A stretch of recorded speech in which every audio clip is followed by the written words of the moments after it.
if I form a company today, most likely within about a month after forming that company, I'm going to try to get a credit card. I'm going to open up a bank account. Maybe I'm going to need to apply for a loan or something like this. And so there's a very narrow window to be able to surface information on that company and build a perspective on if that company is sort of a trustworthy business or not. It can take 6 to 12 months for information to be made available. And during that 6 to 12 month window, that's when these businesses are trying to open up these accounts. And so we felt, again, that's a problem that can be solved. We can go out, we can aggregate this information, we can use it to help our customers mitigate risk.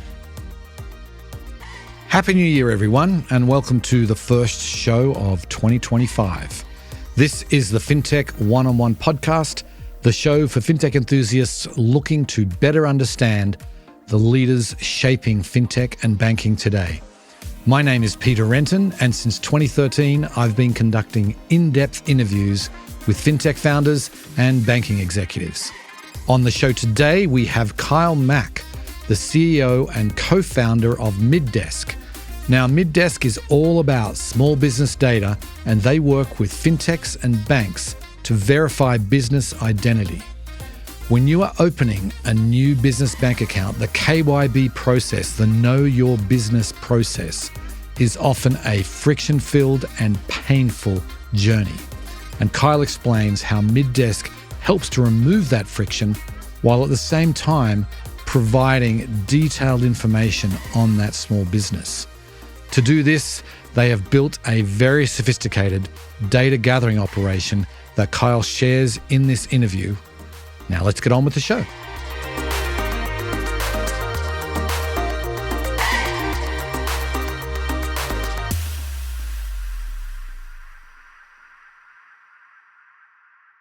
Welcome to the podcast, Kyle.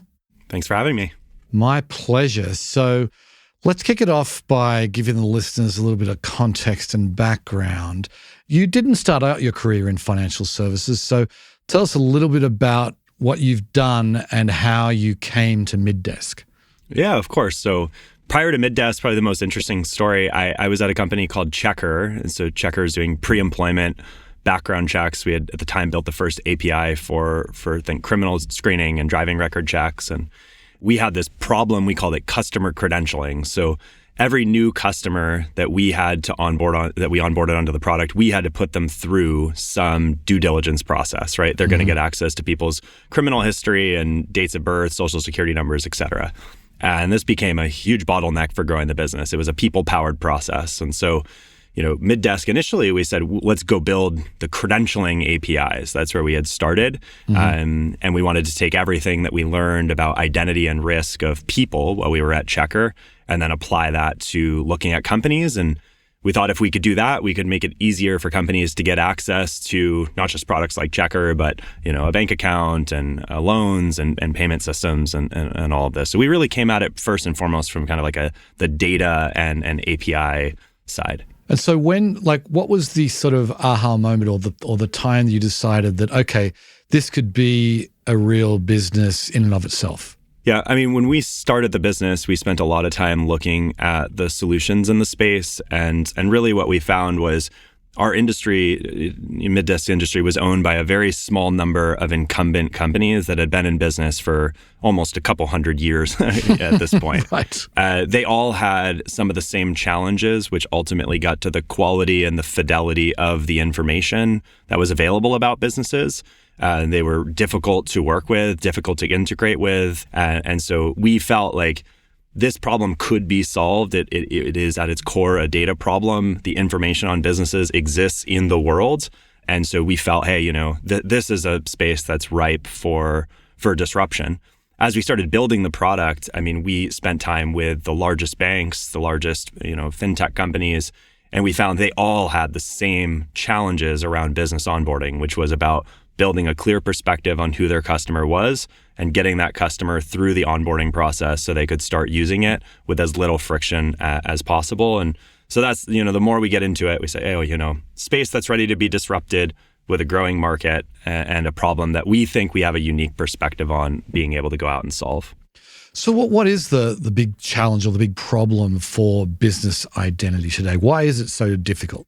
So if you think about a person like you or I, right, we're born, maybe like 15 or so years later, we get a credit card in our name. Eventually we buy a car or get an apartment. But in that span of time, there's a lot of opportunity for data to be created about you as a person and for you to sort of build this footprint of information.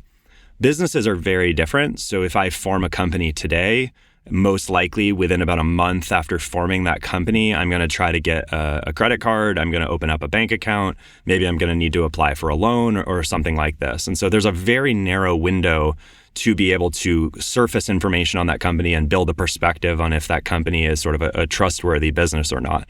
So that has a lot of ripple effects. So one is from the perspective of the actual small business, from the business owner. They're trying to build a company and they need these products like a bank account just to be able to get their business off the ground. But there's a lot of friction for them in being able to get access to those products. And they have to spend their time on that instead of building their business. Mm-hmm. From the perspective of the bank, who is our customer, they deal with conversion rate problems. So there's a lot of documents going back and forth that's leading to impacted conversion rates, and it degrades the customer experience as well, right? And so why does this happen? I think that kind of gets to the core of your question. So our space is one that's owned by companies that have been around for a long time, like I mentioned. Underpinning those products, there's a ton of gaps in the quality and the fidelity of the information. It can take 6 to 12 months for information to be made available. And during that 6 to 12 month window, that's when these businesses are trying to open up these accounts. And so we felt, again, that's a problem that can be solved. We can go out, we can aggregate this information, we can use it to help our customers mitigate risk. And we've just felt that the absence of a trusted, reliable data company for business data is actually leading to a lot of these customer experience and friction points. Right, particularly given the fact that most business owners now, they want to open up a bank account at 10 p.m. at night from their home. They don't want to go and visit a branch to go do that. So even more important to have that data available. So maybe just explain what your core product offering is, and maybe just the use cases that people you talked about onboarding, but tell us about the different use cases. Yeah, so Middesk at its core, it's really three things. It's a data platform that kind of exists behind the scenes. It's this living and breathing data platform where we're pulling in information from all sorts of places. We're structuring it and we're using it to derive insights about companies. And then on top of that, it's an API product. So our customers can integrate that API into their risk models, into their onboarding flows. And then it's a dashboard product. So if I have a team of risk analysts or an operations team, and they need a place to review information and make decisions, they can do that within Middesk. So that's really kind of what Middesk is. And then we help our customers manage broadly 4 types of risk: regulatory compliance, fraud, credit, and reputational risk. And so I'm going to have, depending on my use case, I will have a set of questions. I need to know who the beneficial owners of the company are. I need to know the industry they operate in. I want to make sure that they have a reputable online presence, that have never filed for bankruptcy. So Middesk is sitting behind the scenes, and we're giving them the answers to those questions in, a second, 2 seconds, and then they're able to use that to make automated decisions. A real life example of our customers is going to be, let's call it a top 3 bank. We work with 2 of the top 3 banks today. An LLC, Kyle's Coffee Shop, is going to open a bank account. They'll submit some information about their business, their EIN, legal business name, address, et cetera. The bank will send us that information.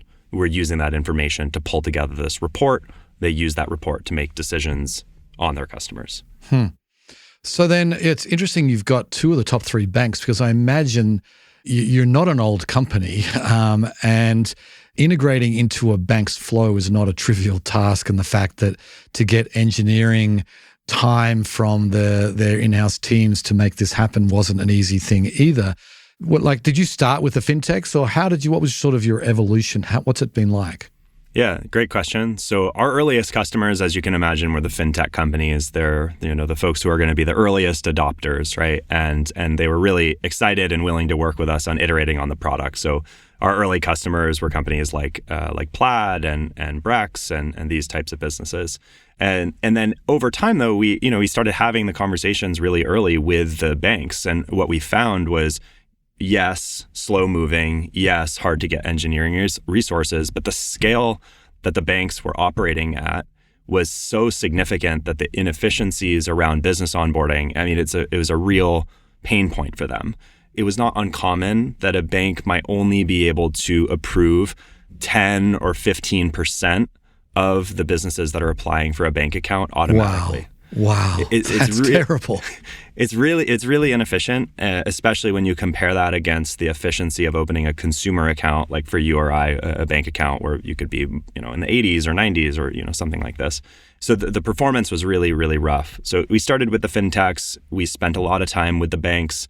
We work a lot with the kind of the product, the digital identity and product teams at these banks. I think one thing that we've done at the company that's allowed us to be able to make significant headway with some of these more traditional companies ultimately gets back to our strategy, which is to own the supply chain of data, to go work with all the different government agencies to get that information on file, keep it up to date. And the reason that that's important is it allows us to have very clear explainability of where information comes from and how we control the quality and the accuracy of it. And then those banking customers were able to really pinpoint very specific parts of their onboarding process where they were able to plug Middesk in. They didn't have to rip and replace, the front end, kind of the UI of their experience. They didn't have to fundamentally rethink their identity programs.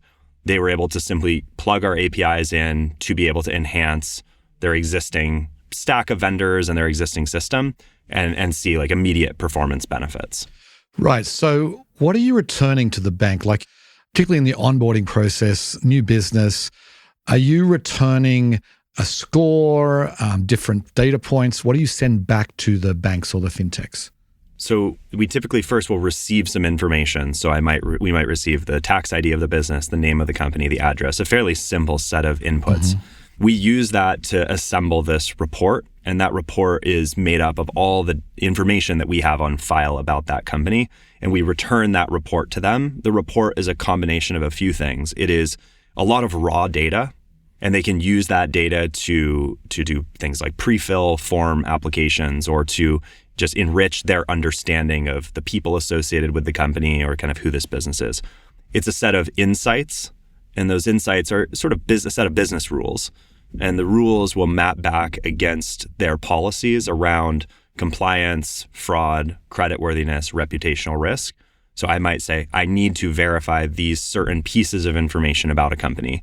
I need to make sure that the company doesn't have any active lawsuits, any liens being held against the business. So we provide them a set of insights, and then they can use those insights to make decisions on if they want to approve the account, if they want to reject the account, or if they want to request additional documentation from that business, to sort of prove certain things about themselves.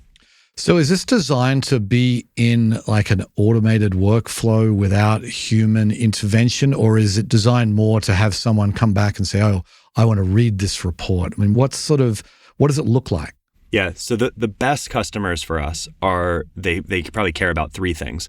They really care about the customer experience and trying to make that as frictionless and seamless as possible. They're probably trying to open accounts at scale. And so I'm talking on the order of thousands or tens of thousands of accounts in a given month. Obviously, we have customers that we service smaller volume, but really it's like where we're trying to open things at scale.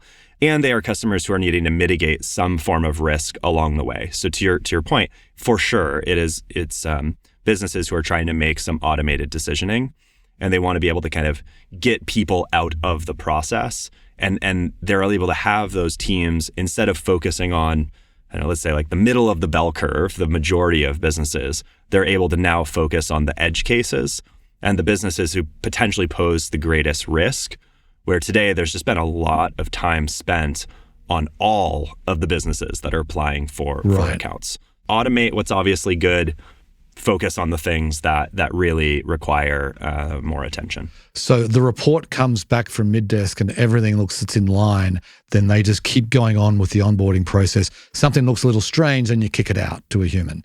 Gotcha. Okay. I want to talk about the data because you are working with government data, the data that's sort of at secretaries of state. And I imagine that that's not easy to get and it's not easy to sort of work with. Tell us a little bit about that process of how you're working with them.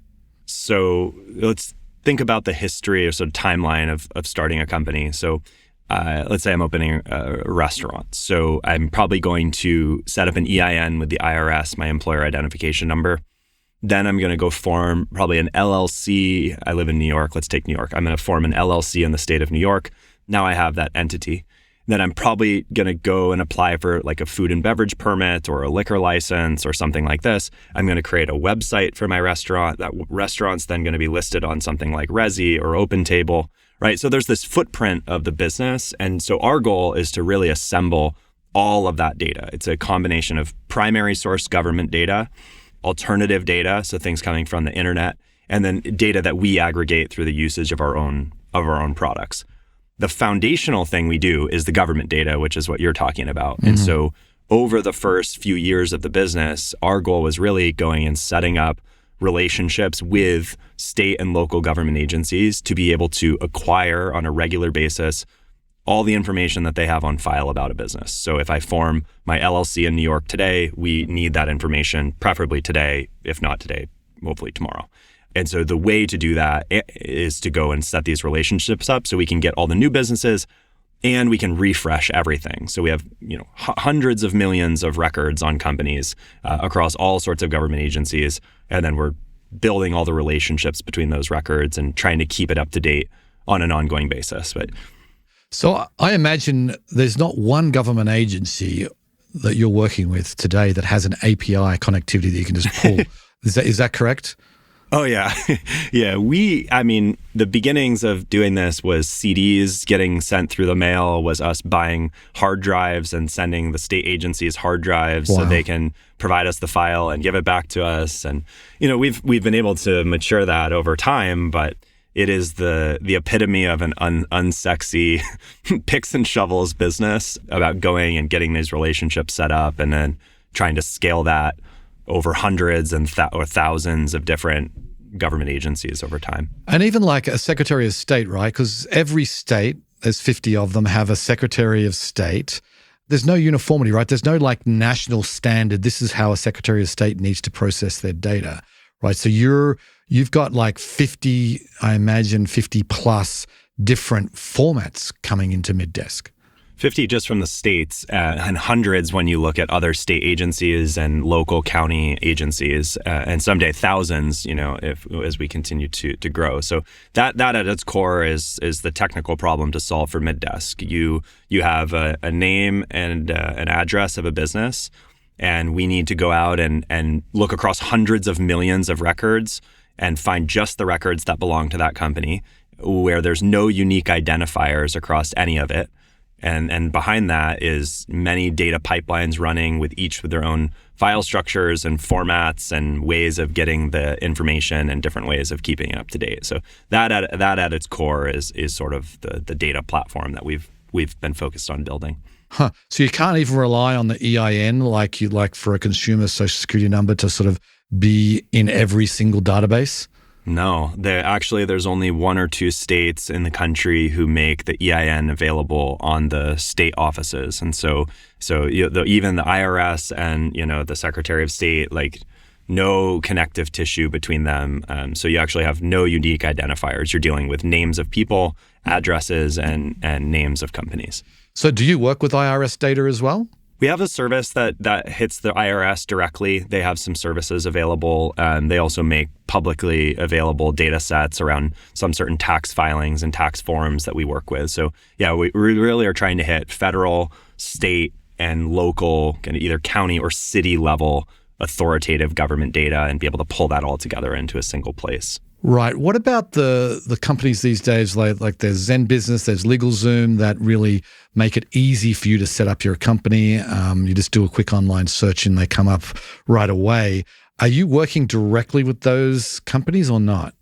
We don't work directly with those companies. It's a great question. I mean, they are a part of the puzzle, the puzzle that exists around business identity. To your point, there are these formation services who have made it really easy for founders, whether here in the US or internationally, to form a company, to register it with different government agencies, and then get things like a virtual address and a bank account and some things like this. And so, depending on the company, depending on the state, they are the ones filing that paperwork. They also might be the ones representing the founders of that company. In some cases, they actually make it very difficult to know who is associated with a company or where a company is actually operating, because they can operate as what's called a registered agent. So this company can represent themselves as somebody who's associated with the business. They actually mask the end owner of the business data, which for a bank is a huge problem, because one of the banking,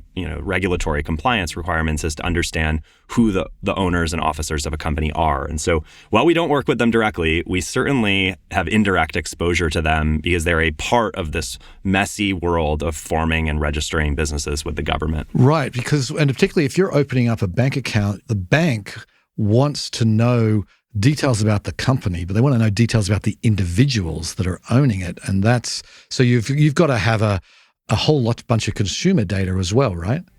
We have information on the people associated with companies. It's pretty shallow. It's usually names and titles, but we're working on enriching that and sort of building that out over time as well. So, what we want to understand is it's a three-sided problem. Like, who is the company? Who is the person who's creating the account on behalf of the business? And then probably the hardest leg of this problem is, does the person that's creating the account actually have the authority to do so? So it makes sense if Kyle creates an account for Middesk, but it wouldn't make sense if Peter creates a bank account for Middesk. And so, our goal is to really focus on making sure that company is real, and then be able to as accurately as we can, be able to find that relationship and determine that a person has the necessary authority for being able to create a given account for a business. Right. So I want to talk about addresses. Everyone has an address. Every business must have an address. And you recently, we're recording this in mid-December, and you recently launched this Address Risk Insights tool. Tell us about that and why it was important. Yeah. So if I'm a bank or a fintech company, my core set of compliance requirements is to understand the name, the address, and the beneficial owners, the people associated with the company.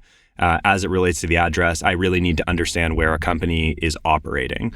And the reason that that's important is I need to make sure that the bank or the business I'm opening an account for, they're not, operating in China, Russia, Iran. Like, I have a set of sanctions lists that I need to run against, cartel lists, right? So I really need to understand truly who this company is and who's associated with the business.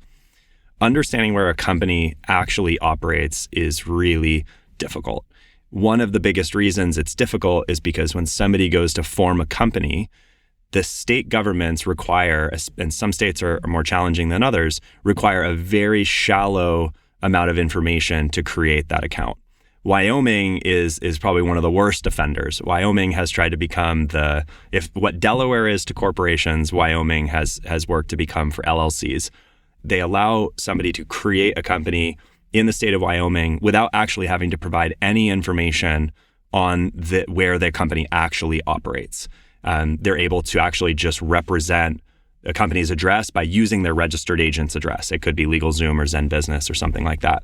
And so we built a whole set of insights to help our customers understand if the addresses that they have on file truly belong to the company and represents where they operate, or actually might be the address of a lawyer, an accountant, a third-party registered agent. To give you a sense of like how prevalent this problem is, so in the state of Wyoming, there's a notorious address. It's 30 North Gould Street. If you Google the address, you'll find articles about the businesses that have defrauded consumers that are apparently operating from this address. They're not really operating from the address. It's the address of their registered agent. We know that today there's over 375,000 companies that have formed from this address. And if you were to look at, it's crazy. What is it? What is it? Is it a lawyer's office? What is it? If you were to look at this address, it is a small brick building that is actually the office address of one of the larger registered agent companies. But that address is used to open up bank accounts, to onboard onto payments rails, and all these other things. So our goal with Address Risk Insights is to bring some transparency and clarity to that type of information. Right, so that you might have, it's perfectly legal for a company to set up their business at 30 North Gould Street in Sheridan, Wyoming, but there also is a whole bunch of fraudulent companies there. So what you're trying to do is see, okay, this address in Sheridan, Wyoming that's sort of makes it more risky, but what you're trying to do is get beyond the registered address, right, and find out where the actual address of the people, what they're operating from. Is that right? Well, to your point, it's legal for the entrepreneur and the small business to say that that's where they operate. But actually, where it is more challenging is for the bank or the fintech company, who they have a legal obligation to actually understand where the business is operating from. And they need to know if the addresses they have on file truly represent where that company is operating or not. And if not, then they need to put the necessary policies and friction in place to understand where that company is operating. Because in the absence of doing that, they don't really understand the operating nature of the business and where their footprint is. And so from a regulatory standpoint, it poses a lot of risk to them in, sort of begging the question, like, do you really know who your customers are if you don't actually even know if they operate in the US or outside of the country? Right. Okay, so I want to switch gears. I want to turn back to credit because we haven't talked about that yet. And I'm interested, you mentioned that as one of the use cases. Are you providing to the lenders just the KYB process for them, or is there anything more? What are you doing with lenders? So if I go back to the four main types of risk: compliance, fraud, credit, and reputational risk, our goal is to build products that underpin all of them. Compliance is our bread and butter today. Right. On the creditworthiness side, we've started to dip our toe here. So we can help a lender understand if the company has ever filed for bankruptcy. We can help them monitor to see if they file for bankruptcy, for their portfolio. We can help them see if there's any lawsuits or judgments for that business. If so, how much money the business might actually owe to another counterparty in a lawsuit. We can help them see if there's any liens that are being held against the company where they actually might have some creditors that they owe for certain things. We can help a lender file a lien on a business. So if they make a decision to actually underwrite the company, we Middesk can actually go and help them secure that loan by filing a lien on that business, and we're sort of the API behind the scenes. And so, it is both kind of the data to power some of their modeling and their insights, and then increasingly kind of stepping into parts of the actual origination workflow as well. But again, as that API layer that sits underneath the scenes. Right. Okay. Can you give us a sense of the scale you guys are at today? Like, when did you sign your first client, and maybe how big is the team, that sort of thing? Yeah, of course. So the company, actually, we're having our 6-year anniversary party was last week. So about six years in business. We started the company in January 2019, went through Y Combinator. Our first customers were companies like Plaid and Checker, actually kind of like the first two. So if you fast forward to today, we support about 500 customers today, including 2 of the top banks in the country, as well as many of the big fintechs you would think of: Cash App, Shopify, Ramp, et cetera. The team's about 90 people and growing. And today we're helping our customers evaluate and onboard millions of end businesses every year. And again, that number is growing as well. Do you charge by the API call, or what's your business model? Business model is simple. Charge on a per request basis, per API call, right? So for each business that's onboarded, depending on the types of insights that we're helping one of our customers look at, you charge on a per request basis. Right. Okay. So you mentioned some of these really established companies. I know you didn't mention any names that I am going to. There's LexisNexis, Dun & Bradstreet, both really well established, providing great services really for, in some cases, he has said, centuries. Why haven't they done what you have done, do you think? I think to your point, this is a space that is owned by the big incumbents, and there's a small number of them. And there are things that they are actually really good at, things that we today are not able to win on, right? Like they will have far greater breadth of data than we have because they've been aggregating it for 100+ years. They were going to have better brand awareness than we have, at least today, than we have, right? But there are some things that just we do have the ability to do, right? Like we can move much faster from an innovation and execution standpoint. When we see new fraud patterns emerging in the market, we can move much faster to adapt our product to help with those things. We have extreme depth and focus around a much smaller number of business problems, and so we've been able to go super deep on them. We can focus at the experience layer, right? So not just the dashboard for risk teams, but also for developers, and really build an API-first developer product. And so we think all of that combined with our focus on owning the data supply chains from start to finish, it really leads to us building a lot of trust with our customers. And that for us is really the way that we win. And it's all about kind of building this business from first principles on a modern data infrastructure that can really scale, and focusing on that supply chain strategy so we can control things from start to finish and do it in a way that really can be easy to integrate and easy to scale. Okay, so last question then.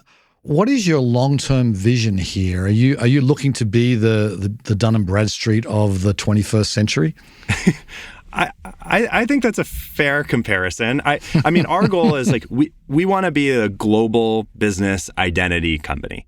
We want to look at every B2B use case, not just in financial services, but every single B2B use case that exists. We want to understand what are the questions that somebody needs to answer to be able to onboard and transact with their customers. And then we want to build a set of infrastructure products that helps them do that. And we think if we can do that, it'll make it much easier for businesses to work together. It'll lead to better customer experience. And we think that's a good thing for the world. It's a good thing for the small business owner. It's a good thing for our customers. So that's really what we're trying to do, but it's certainly to go after that problem globally and really kind of be that de facto business identity standard. Right. Well, best of luck to you. It's a great product you've built. And, with small businesses, still America is just continues to have more and more small businesses get started on a daily basis. So there's more and more need for a company like yours. So Kyle, it was great to chat with you. Thanks so much for coming on the show. Thank you for having me.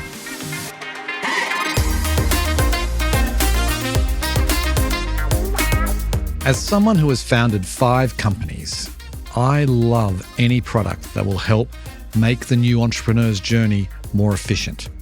Because when you start a business, you're excited to get moving on your new business. The last thing you want to do is take 2 hours out of your day to sit in a bank branch while opening a bank account. Or start opening a bank account online only to be told you need to come into the branch to finish the process. That is something that should have gone the way of the VHS tape. It is sad to say that it is still the norm at many, dare I say most, banks today. But not for long. The technology that Middesk has created will eventually make this long and painful offline process a thing of the past. Anyway, that's it for today's show. If you enjoy these episodes, please go ahead and leave a review on the podcast platform of your choice. And thanks so much for listening.